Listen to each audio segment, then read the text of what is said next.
મિત્રો એક cricket stadium, ના કોઈ ક્રિકેટ મેચ, ના કોઈ કોન્સર્ટ, તો પણ સ્ટેડિયમમાં 25,000 લોકો ભેગા થયા. સ્ટેજ પર ના કોઈ બોલિવૂડ સેલિબ્રિટી, ના કોઈ પોલિટિશિયન, પણ એક મેથ્સ ટીચર માટે એક મેથ્સ ટીચરને સાંભળવા 25,000 લોકો આવ્યા.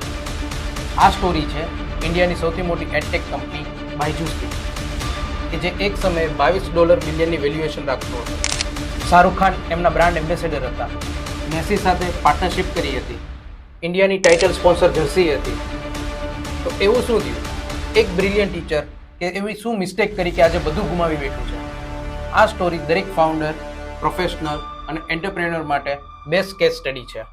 મિત્રો, રવિન્દ્ર બાયજૂસ કેરેલાના એક સિમ્પલ ફેમિલીમાંથી આવતા હતા અને બાયજૂસ એમની સરનેમ હતી, જે આગળ જતા કંપનીનું બહુ મોટું નામ બને છે. પ્રોફેશનથી એક શિપિંગ એન્જિનિયર હતા અને ટીચિંગ સાથે એને દૂર દૂર સુધી કંઈ લેવા દેવા નહોતા. પણ કહે છે ને કે લાઈફ ઘણીવાર તમારા માટે અલગ જ પ્લાન કરતી હોય છે. એમણે એકવાર કેટની એક્ઝામ આપી અને 100% આવ્યા. અને આવું એકવાર નહીં, મલ્ટિપલ ટાઈમ થયું. તો પછી એમના ફ્રેન્ડ્સ બી કહેવા લાગ્યા કે અમને પણ પ્રિપેરેશન કરાવો ને. અને બાયજૂસે કોફી શોપથી ટિચિંગની સ્ટાર્ટ કરી. ધીમે ધીમે પછી કોફી શોપ ક્લાસરૂમમાં કન્વર્ટ થયું અને પછી ઓડિટોરિયમમાં.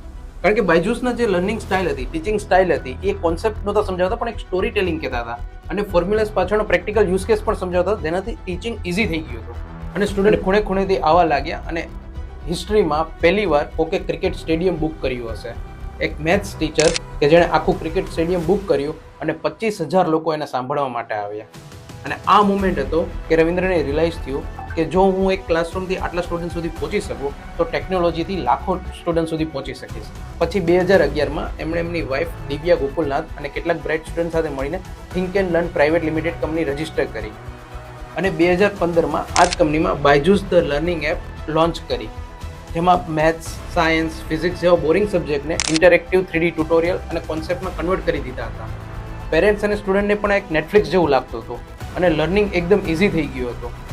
અને પછી હિસ્ટ્રીમાં કોઈ નહોતું વિચાર્યું એવું થયું. કોઈ નહોતું વિચાર્યું કે એક ટીચરની કંપની $22 બિલિયન વેલ્યુએશન સુધી પહોંચી જશે.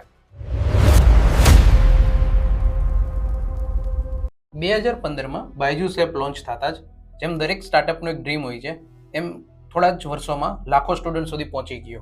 અને ધીમે ધીમે પેરેન્ટ્સને પણ લાગ્યું કે ટ્રેડિશનલ ટ્યુશન કરતાં આ વધારે સારું છે.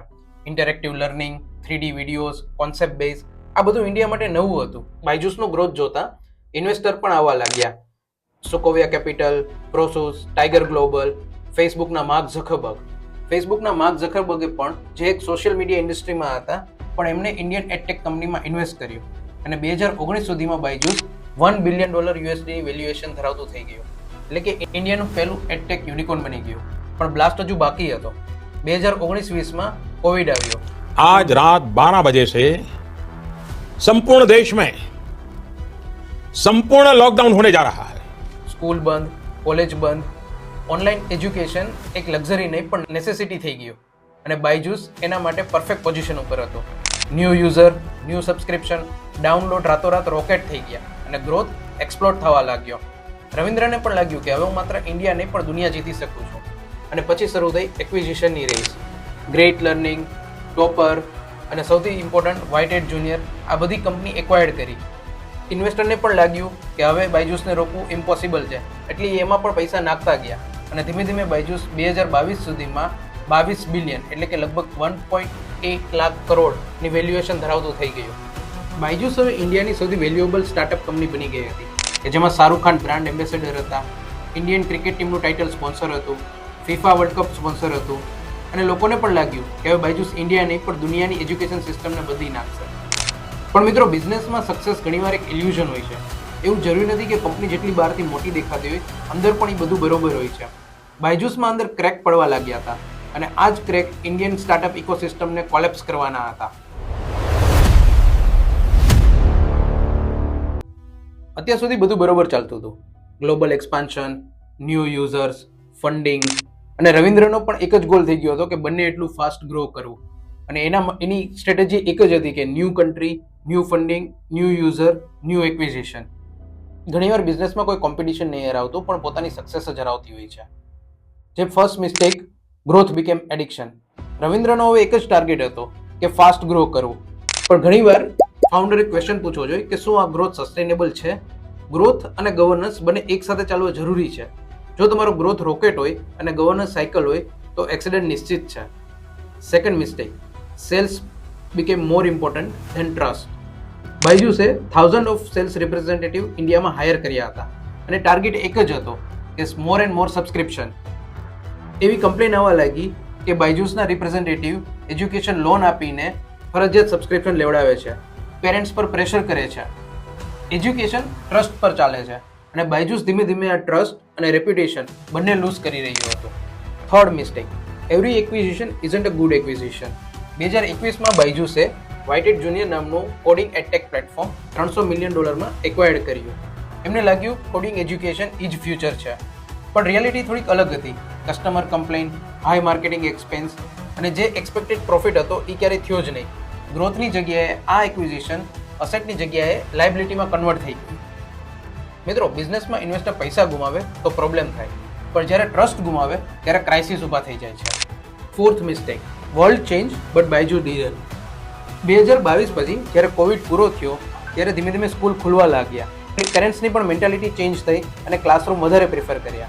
આ સમયે બાયજુસે હાઇબ્રિડમાં પિવટ કરવું જોઈતું હતું, પણ બાયજુસે ઓનલાઈન એજ્યુકેશન પર ફોકસ વધારે કર્યું. એમને લાગ્યું કે ઓનલાઈન એજ્યુકેશન જ ફ્યુચર છે અને ધીમે ધીમે સ્ટુડન્ટ્સ લૂઝ થવા લાગ્યા અને લોસેસ વધવા લાગ્યા. અને પછી ફાઇનાન્શિયલ ડિસિપ્લિન. કંપનીએ ફાઇનાન્શિયલ ઓડિટ રિલીઝ કરવામાં ડિલે કર્યો. ટ્રાન્સપરન્સી પર ક્વેશ્ચન આવવા લાગ્યા. પછી ઓડિટર પાર્ટનર ડેલોઇટે પણ રિઝાઇન કરી દીધું. બોર્ડ મેમ્બર એક્ઝિટ લેવા લાગ્યા. મિત્રો, બિઝનેસમાં ઇન્વેસ્ટર જ્યારે પૈસા ગુમાવે ત્યારે પ્રોબ્લેમ થાય, પણ જ્યારે ટ્રસ્ટ ગુમાવે ત્યારે ક્રાઇસિસ ઊભા થાય છે. અને અહીંથી જ બાયજુસના સૌથી ડેન્જરસ ડાઉનફોલ ચેપ્ટરની શરૂઆત થાય છે. 2021માં બાયજુસે એક સૌથી મોટો ડિસિઝન લીધો. એને ઇન્ડિયાનું ઓફલાઈન કોચિંગ ઇન્સ્ટિટ્યૂટ આકાશને એક્વાયર કરવાનું વિચાર્યું. પણ આવું કેમ? કારણ કે અહીંયા બાયજુસને બી ખબર પડી ગઈ હતી કે ખાલી ઓનલાઈન એજ્યુકેશનથી એનું રેવન્યુ સરપ્લસ નહીં થાય, એને ઓફલાઈન એક્સપાન્શન જરૂરી છે. અને એ સમયે આકાશ પાસે ટ્રસ્ટ અને ઓફલાઈન નેટવર્ક બંને હતા અને બાયજુસ પાસે ટેકનોલોજી. આઈડિયા પરફેક્ટ હતો, પણ ક્વેશ્ચન હતો કે પૈસા ક્યાંથી આવશે. ત્યારે બાયજુસ અગેઇન ફોરેન ઇન્વેસ્ટર પાસેથી $1.2 બિલિયન એક લોન લે છે. મિત્રો, લોન અને ઇન્વેસ્ટમેન્ટમાં ડિફરન્સ છે. લોન એક રીટ્રેપ EMI ઉપર મળતો હોય છે. મિત્રો, ઇન્વેસ્ટરમાં જ્યારે પેમેન્ટ કરવાનું આવે ત્યારે ઇન્વેસ્ટર વેઇટ કરી શકે છે, પણ લોન ક્યારેય વેઇટ ના કરે. EMI અને ઇન્ટરેસ્ટ ચાલુ જ રહે છે અને બસ અહીંથી જ લોન ટ્રેપ સ્ટાર્ટ થાય છે. થોડાક સમયમાં જ ન્યૂઝ આવવા માંડ્યા કે બાયજુસ એના એમ્પ્લોયની સેલેરી પણ કરી શકતું નથી, વેન્ડર્સના પેમેન્ટ ડિફોલ્ટ થાય છે, ઇન્વેસ્ટર પૈસા માગી રહ્યું છે અને બાયજુસનો ડાઉનફોલ સ્ટાર્ટ થઈ ગયો હતો. અને પછી સૌથી શોકિંગ ન્યૂઝ આવ્યા. આકાશ, કે જે એક્વિઝિશન કંપનીને બચાવવા માટે થયું હતું, આજે એ જ એક્વિઝિશન લોન ડિફોલ્ટ થતા ફોરેન બેન્કે એના શેર્સ પર ક્લેમ કરી દીધા હતા. અને આકાશ આજે પણ પ્રોફિટેબલ છે, પણ એની લીગલ ઓનરશિપ માટેની બેટલ હજુ પણ ચાલુ છે. પણ બિઝનેસમાં ઘણીવાર ટાઈમિંગ રોંગ હોય છે અને બાયજુસ સાથે પણ આવું જ કંઈક થયું. એક્વિઝિશનની રેસમાં એ લોન ટ્રેપમાં ફસાઈ ગયો હતો, પણ કંપનીની માર્કેટિંગ રિયાલિટી કંઈક અલગ જ હતી. હજુ પણ કંપની માટે Shahrukh Khan brand ambassador, FIFA, Indian cricket jersey અને પછી એમને લિયોનલ મેસીને ગ્લોબલ બ્રાન્ડ એમ્બેસેડર હાયર કર્યો. કંપનીની રિયાલિટી, માર્કેટિંગ અને ફાઇનાન્શિયલ બંને કંઈક અલગ જ દેખાતા હતા. મિત્રો, બાયજુસની સ્ટોરીઝ જોઈને એક વાત તો ક્લિયર છે કે આ સ્ટોરી સક્સેસની પણ છે અને મિસ્ટેકની પણ. હું પર્સનલી માનું છું કે રવિન્દ્રએ ઇન્ડિયન એજ્યુકેશન સિસ્ટમને ચેન્જ તો કરી હતી. Interactive learning, 3D concept, video base, online education, આ બધું એક રિવોલ્યુશનરી હતું. બટ જેમ દરેક કંપનીમાંથી આપણને લેસન્સ મળતા હોય છે, here is the 3 biggest lesson we can learn from the Byju's story. First, growth is not a business. જો તમારા બિઝનેસમાં એક હેલ્ધી ગ્રોથ ખાલી વેલ્યુએશન કે ઇન્વેસ્ટરના પૈસાથી જ આવતો હોય, so it's not a growth. એક હેલ્ધી ગ્રોથ માટે રિપીટ કસ્ટમર અને બ્રાન્ડ વેલ્યુ જરૂરી છે અને એક સસ્ટેનેબલ ગ્રોથ જ બિઝનેસને આગળ વધારી શકે છે.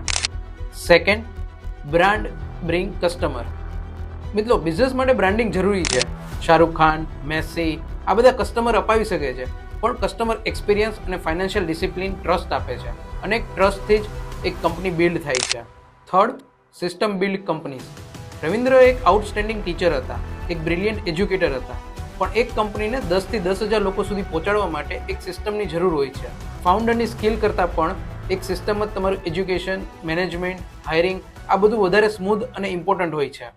Thank you for watching this video. If you like the video, then please do subscribe this channel. Please comment out કે કઈ સ્ટોરી કયો પાર્ટ તમારો બાયજુસ માટે ફેવરિટ હતો.